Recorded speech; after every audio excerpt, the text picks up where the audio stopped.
Today was the day of the 10th annual elite recruitment drive, and every graduating student at Lithium Mine Middle School was gathered in the gymnasium, waiting for the elites to arrive with the medicine that would decide their fate. The elites were the idols of the Golden Dragon Nation, superhumans with magical abilities that were born from the divine injection that the students were going to receive today.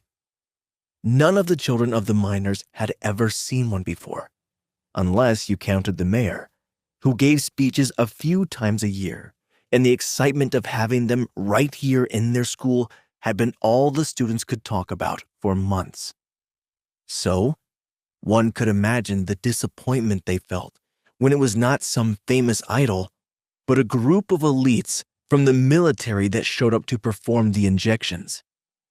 But although these weren't the singers or movie stars that they all knew, it was no secret that these military elites were saviors that protected their nation against hostile armies and the ever-present threat of magical beasts.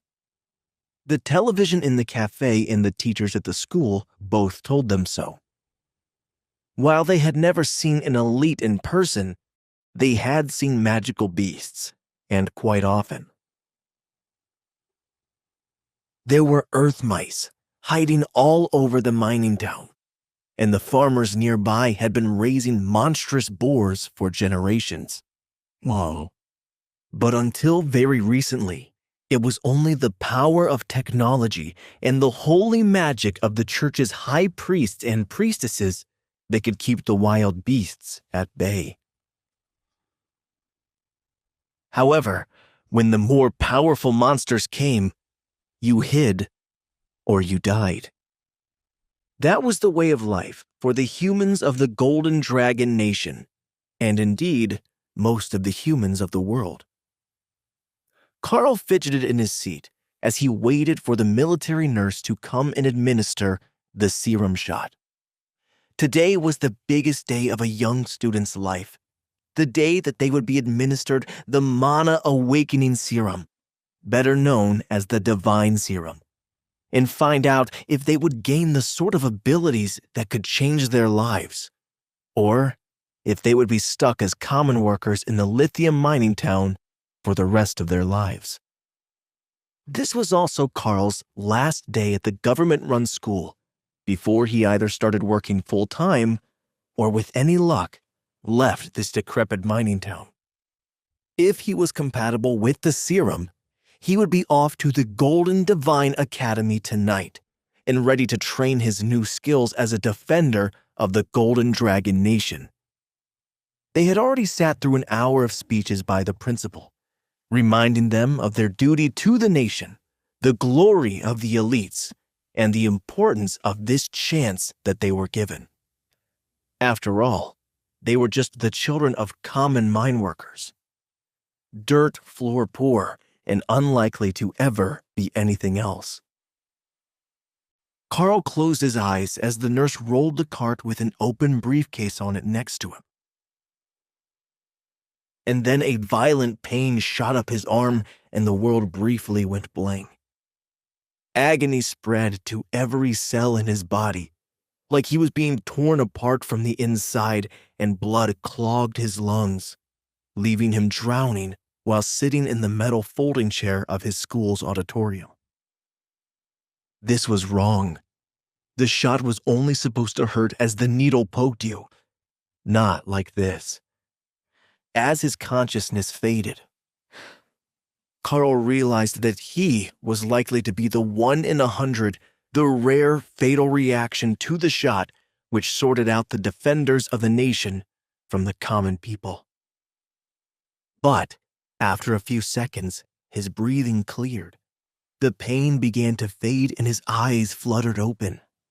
A few seconds after that, Karl regained consciousness, with pain still coursing through every cell of his body.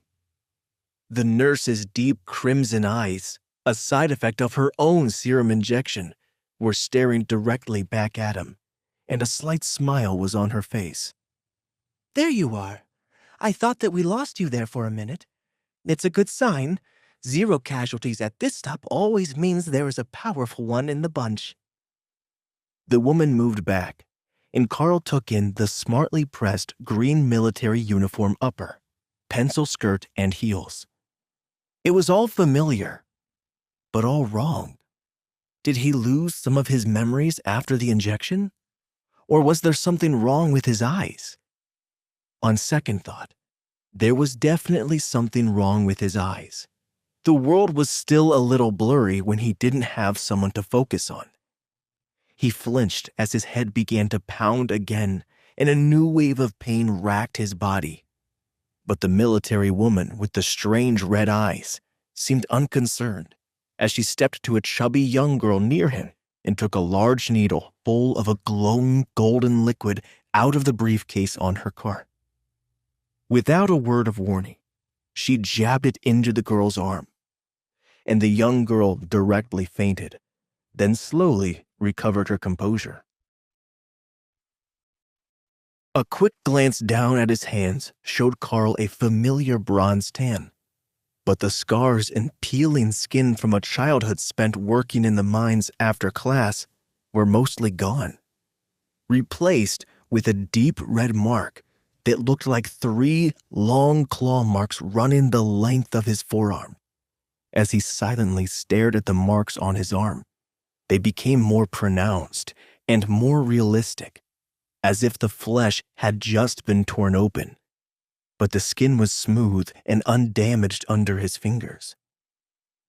After a few minutes, the sound of frightened children fell silent, and Karl looked up at the front of the room, where an officer in the formal military uniform was standing behind a podium, waiting patiently for the process to end.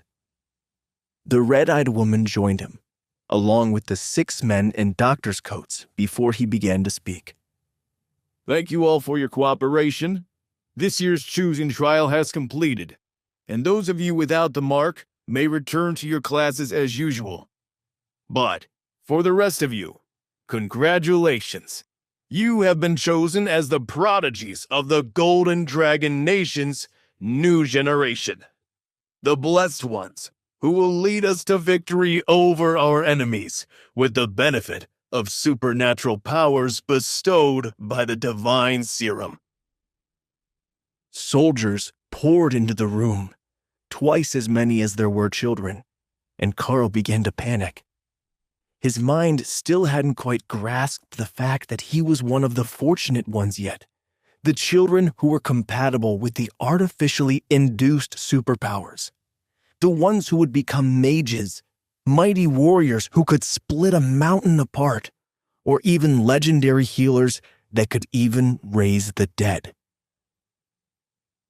At first, the children resisted the idea that they would be grabbed and taken away by soldiers, especially the ones that had failed the choosing. The problem was that they actually needed the help to walk after the injections. The situation was only making Karl more confused, but he didn't dare ask what was going on with his body, in case they determined that something had gone wrong with whatever the serum did to the newly awakened elites and disposed of him. Or worse, sent him back to work in the mines. The thought of returning to the mines, to the suffocating, soul-crushing work, was unbearable. His parents had spent their lives in those depths, never able to escape the grueling work that consumed their bodies, their time, and their dreams. No, he couldn't afford to fail this test. According to the lessons that they had been taught in class, he should be a mighty hero by now, not a below-average-sized teen boy racked with pain and so weak that he couldn't get out of his chair. You look a little disoriented, kid. Just let us carry you, and you'll be all hit and hearty after a few days' sleep. Just don't forget to do the homework before we arrive," one of the soldiers who stepped up beside Karl instructed.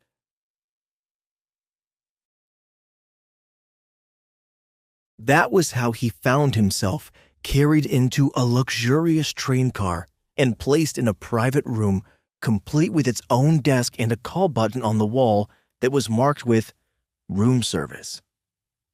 Unfortunately for his plan to understand why this process was so painful, the moment that his head hit the pillow, Karl was asleep. How long he was out, he had no idea. But when he finally awoke, there was a stack of papers on the desk, along with a small textbook waiting for him to read it. "So, you've awakened your powers," was the title of the book, and the cartoonish cover made it clear that it was aimed at children. Not that he was old. He would only be 14 this year, but being the last in his class to hit puberty, his body was much younger looking than average. All he had going for him was a handsome face, and even that had gotten him beaten up a time or two. But now that he had the divine serum on his side, everything would change. Slowly, he opened the textbook to see what was inside. "So, you've awakened your powers.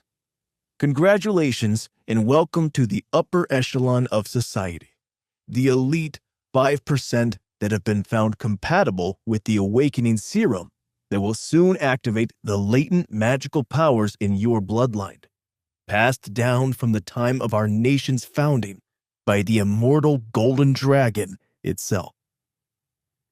Though you have all learned about it in class, there are a few things that you don't yet know. First, your powers won't fully awaken until you use the first skill related to your specialty. Just follow the guidelines in this text, and you will discover the primary awakening method for your abilities. Once you have finished that most basic task, you can begin the homework assignment."